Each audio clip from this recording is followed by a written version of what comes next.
Hi friends, मैं हूं कृणाल पारेख। आज हम बात करेंगे तीन फाइनेंशियल फॉर्मूला के बारे में।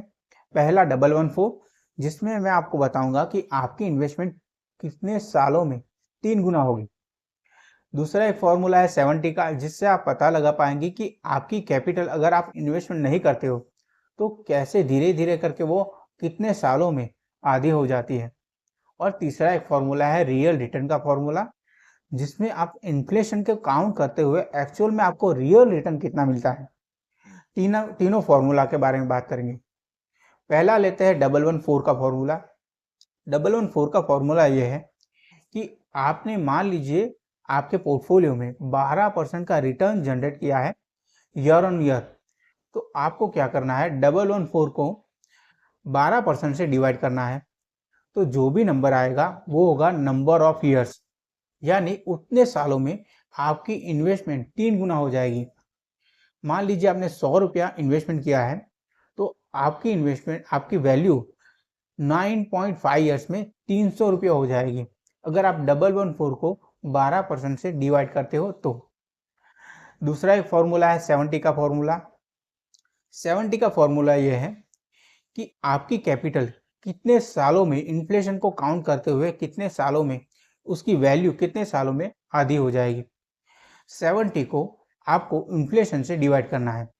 मान लीजिए आपकी इन्फ्लेशन है 7%, तो 70 को 7% से डिवाइड करते हुए जो आएंगे वो होंगे नंबर ऑफ ईयर्स, यानी 70 को 7 से डिवाइड करने पर 10 ईयर्स आएंगे। तो आप 100 रुपया अगर आपके घर में रखते हो लॉकर में, तो धीरे धीरे करके उसकी वैल्यू 50 रुपया हो जाएगी, अगर 10 सालों के अंदर अगर आपको 100 रुपया इन्वेस्टमेंट नहीं करते हो तो।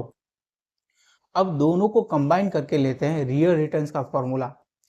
रियल रिटर्न्स का फॉर्मूला यह है कि आपने 100 रुपया तो इन्वेस्टमेंट किया, तो वो हो गया 300 रुपया 10 सालों के अंदर। अगर 12% के रिटर्न आप 114 का फॉर्मूला कैलकुलेट करते हुए 100 रुपया हो जाएगा 300 रुपया 10 सालों के अंदर।